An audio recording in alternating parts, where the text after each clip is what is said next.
Hello and welcome to This Day in Esoteric Political History from Radiotopia. My name is Jody Avirgan. This day, July 28th, 1896, the founding of Miami. On this day, residents voted to incorporate the new city of Miami in what would become Florida. There were about 300 residents of the city at the time of the vote. About 500 people total took part in that vote to incorporate. Yes, of course, only men got to vote, but one of the key figures in this story, possibly the key figure in this story, is a woman, Julia Tuttle, who basically willed this city in a swamp into existence, with the help of a couple railroad tycoons and some weird weather, of course.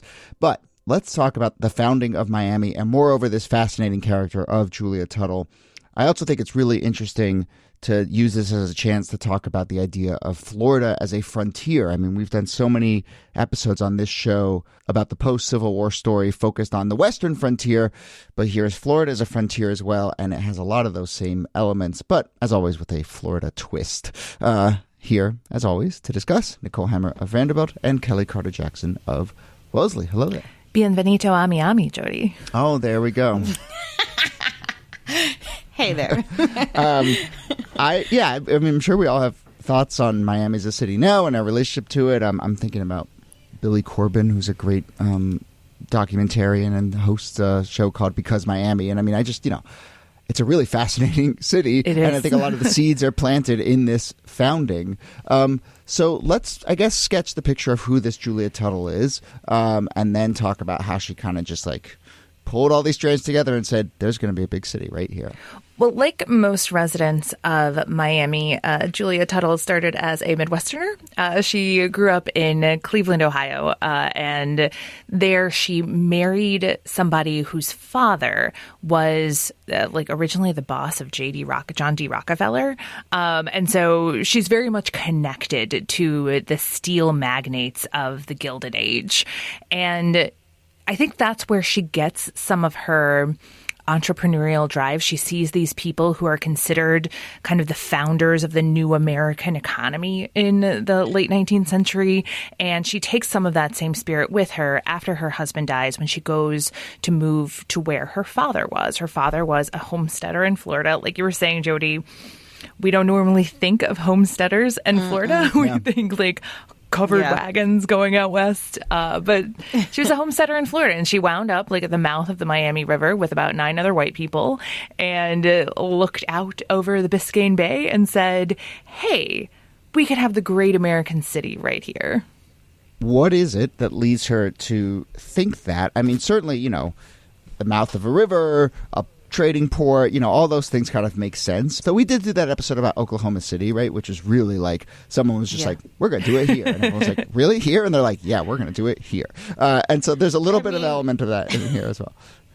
Location. Yeah, I suppose so.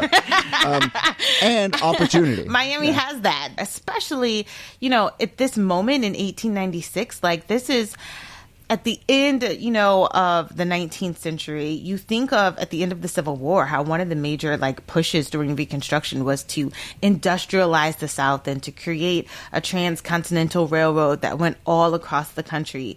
And I think people think very much east to west, but not necessarily that north to south or deep south in Florida. And so being able to say, you know what, if we create railroads, which she does, she really is a visionary in this way. If we have the infrastructure, if we build it, they will come. Kind of very Field of Beach of Dreams. But she is able to envision how people can build this new, bustling metropolis. She has these great visions. And what I think is really powerful about this as well is that she's also, harping on an opportunity because there's a major freeze in Florida in 1894 and about 2 years before that, wiped out all of this citrus crop. And Miami is a key place to say, hey, you know what? We don't get frost down here. If you want to move all that crop and protect it, Miami's another great place. So not only can we have railroads and infrastructure, but we can have agricultural and crops. So those are the two opportunities that present themselves in this moment in 1894, right? There's this freeze and this agricultural story. And then, as you hinted at, this really is a railroad story. And we think, we've said it a million times about the frontier. That's a railroad. The railroads built the frontier, and the railroads really built this part of the country as well in a way that maybe we don't fully understand or appreciate. you mentioned the Rockefellers. Obviously, the Rockefellers are titans of industry.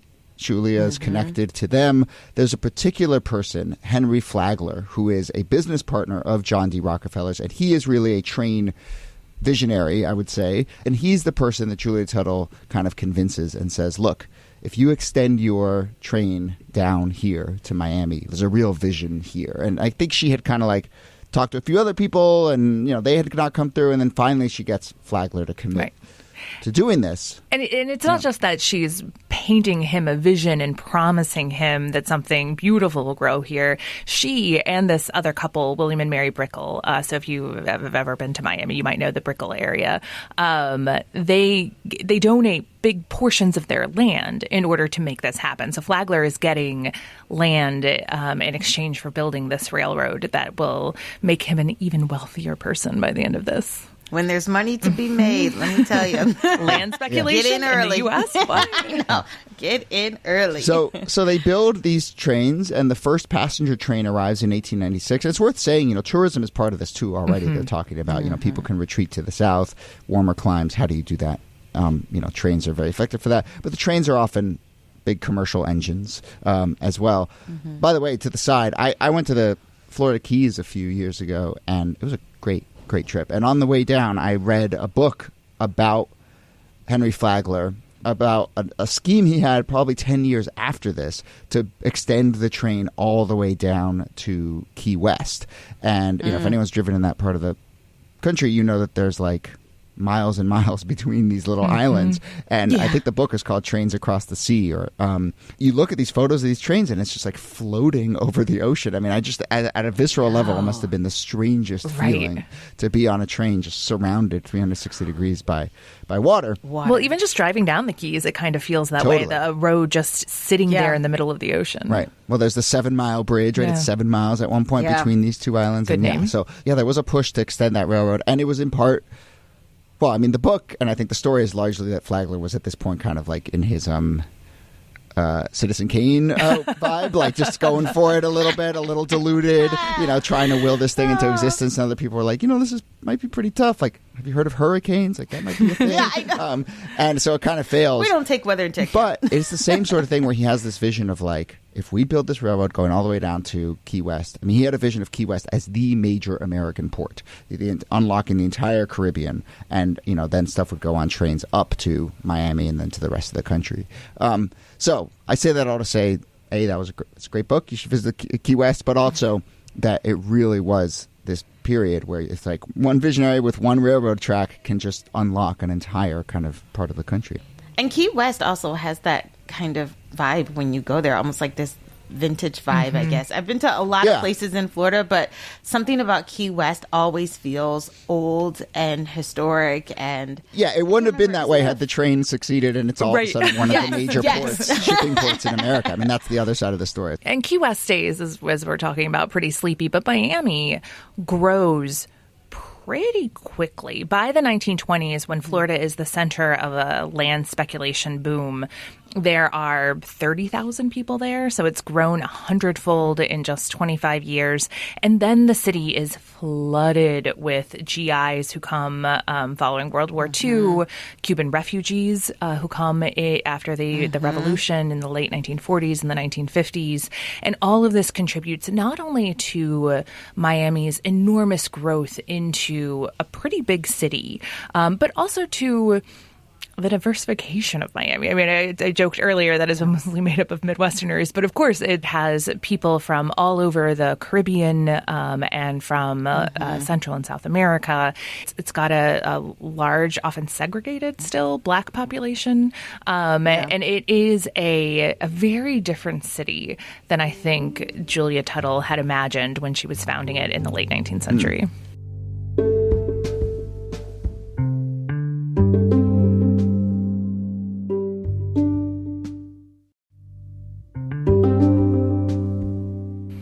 Especially when it comes to like sort of Black residents, when I think about Florida, I go all the way back to like Spanish Florida, when a lot of the first enslaved people were escaping to Florida to get to freedom. And it made these connections and inroads with native tribes, the Seminoles most prominently, and had really established themselves in Florida for a while before it becomes, a part of the United States and certainly a part of what is forming Miami.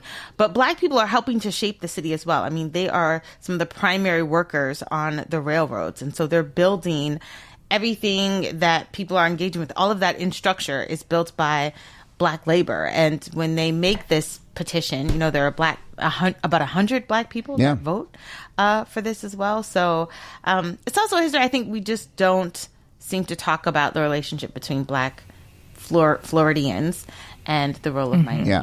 But that's where I sort of think of all the other frontier stories we've told, that a lot of, the Black residents are able to find some agency in this space. And that's part of this, too. Yeah, it's remarkable that there were 100 Black people who were part of that original vote. Let's wrap this up a little bit on Tuttle, coming back to her. So she, at the time, is understood to be a huge part of this. Obviously, she has the relationship with the railroad tycoons. There's a newspaper in 1896 called the Miami Metropolis, which is a great name. I love naming your paper the Miami Metropolis when there are 500 people living in your town. It's aspirational, Jody. It's very aspirational. It's great. But, they run headlines about her. They talk about her as a key figure in all this. But then she dies at just the age of 49 in 1898. And she dies basically right when this vision is about to take off. So all she sees is the kind of investment, and she doesn't see any of the returns. Both, I think, in a kind of vision sense, but also in a financial sense. I mean, she dies pretty poor, right? And that makes a huge difference in how she's remembered. You have Flagler and you have the Brickles, who are all sort of part of the naming infrastructure of the city. But Tuttle herself was kind of forgotten for quite a long time. It's only pretty recently that she has become held up again as the mother of Miami, or the mascot of the Bay, as the Miami Metropolis wrote. She gets a statue in 2010. Now the causeway that connects Miami proper to Miami Beach is called the Julia Tuttle Causeway. She becomes part of that New York Times. Remember they had that series where they dug up all of the people who didn't get obituaries? Yeah. She's part of that. So she got an obit in the New York Times in 2021. Yeah. So she's having a bit, there's a little bit of a Tuttle boomlet. What I love about this, though, is that when we think of I love the idea of the mother of Miami. I love the idea of thinking of a woman as sort of giving birth to cities, to envisioning a place, any space that people can, live and create and shape themselves. I don't know that we have similar narratives like that for other cities. I can't think of who is the mother of Chicago or New York or San Francisco. Because there aren't mothers, right? They're fathers. Yes. But that's the thing. There are always these great men that sort of I think of Sam Houston in Texas and all of that, and how it shaped so much of the narrative of the space. But who was the woman who convinced Sam Houston to come and make it? It's probably out there. Yeah. All right. Well, that was really fascinating. I'm glad we got to that episode. A few people have recommended that we do that, but we will leave it there with Julia Tuttle and the mother of Miami. Residents, listeners from Miami, please let us know if you see other Tuttle stuff floating around in town. And, of course, there's a plaque, so go read that plaque and tell us what you think of it. Nicole Hammer, thanks to you as always. Thank you, Jody. And Kellie Carter-Jackson, thanks to you. My pleasure.